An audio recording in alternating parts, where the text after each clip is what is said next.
Well, we're here at Battle of the Atlantic, the last day, and in theory the Battle of the Atlantic section is over.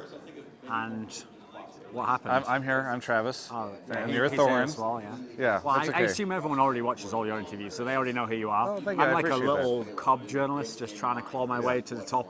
Obviously, you follow the big fish, you know. Well, I'm hoping that I've been able to help you out, give you some tips here. So we're actually in the studio, right? Sure. This is pretty cool. Cloud9 won, so North America, undisputed winner. I don't think there's really any argument that can be made about anything about how, other than the fact that North America is the best, which is, I think, the discussion that we've been having over the course of these videos. This cements it in many ways, because, I mean, like, Worlds went really badly. IEM's Cologne was kind of a stomp, and so, you know, you were losing the battle until the end. And so what happened was, like, for people who don't want to hear like a spoiler, like, cut off now, because Father Christmas doesn't exist. And also, unfortunately, before today, like, I got all the European guys together. I said, come on, we're in their country. It's almost Christmas. They've got nothing left. They lost Worlds, they lost IEM Cologne. Like, give them something, come on. And Fnatic were like, well, come on. We don't want to lose to Cloud9. And I was like, they're the one good team. It'll look okay if you lose to them. And finally, I convinced them. So sorry to spoil the surprise, but you're very welcome, America. In fact, not only did you convince them to lose, but you convinced them to surrender at 25 minutes in that first match and give a clean 2-0. That is very generous of you. I'm a student of history, and I've noticed that America has a real problem closing out wars. It's best if the other team just surrenders. Like, that's when it tends to work out, I think. Well, I mean, oftentimes that's the only thing you can do whenever America rolls into your country. Just surrender, because we're going to win, just like we did. By the way, this is the new studio. This is, I think, the first video we've shot in here. Do you want to point out all the points of interest, Duncan? Sorry, Thorin? Yeah, sure. Oh, you almost broke the character, dude. What are you doing? Thorin. There's teams playing up here. Yeah. You might see them in LCS, we'll see. There's like people who just talk and sound pretty good. They get paid a lot of money for that. Yeah. Commentators, we call them. Our producer doesn't want to show you, but just imagine, visualize. Imagine that. Someone who just talks, sounds really good, and they get paid a lot. Scandalous job. Oh, that's a good tour. Sorry, I'm bad. Again, I'm still talking about them. Okay, well, here's the audience, by the way. We've got some stands there. There's some big drapes. It's really nice. It's a really cool space. Really like the studio. Looks almost as good as the one in Europe.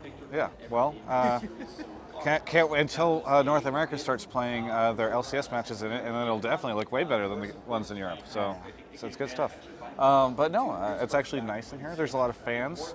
Have you met very many fans, Thorin? I know you're really big into the audience, the fans. Come out. All the fans, pretty much. A lot of them were telling me, like, you know, I don't usually watch interviews, but I always watch your interviews. They were me, obviously, not you. I'm sorry, like, you might have gotten confused by the 10 cells, didn't you? And no, actually, they were talking to me. They were like, I don't usually watch interviews. They're kind of boring, but yours just have me glued to the screen, and afterwards, I'm like, no other interview will do.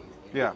So and I tell them, check out other ones, you know, give them a few hits anyway. So I actually gathered up on the first day a lot of the fans and told them, hey, you know, like, Thorin's not used to a lot of people watching his interviews, but, you know, like, you know, and spoiler alert, there's no such thing as Santa Claus, but you know, I said, you know, maybe we could throw him a bone, you know. So I asked the fans go over there, you know, give them a little bit, you know. So that's just the North America giving the Christmas gift to Europe. You know, that's what happened. To me, Yeah, exactly. Well, I mean, you as a representation of all European esports journalism. It is true that almost everyone who's made it in esports, you made them, didn't you, Travis? That's what you always tell me, you know. Shocks, Pluto, like all those other, you know, everyone who basically was ever associated with you.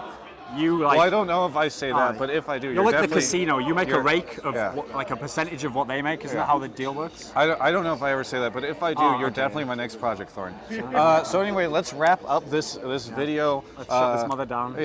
North America, the winners of the Battle of the Atlantic, reigning champions for 2013. As it should be, everything is right in the world. Ty slamming some people on Kazakhs. You want to sign us out? Yeah, I mean, Battle of the Atlantic was fun. We got to see who's the best. Now we can all like fight over who's the least worst at All Stars. That's the next show up for the regions. Maybe we can even beat Southeast Asia. Think of that. We could unite forces. And I think that's it from Battle of the Atlantic. So goodbye. OnGamers.com. If you want.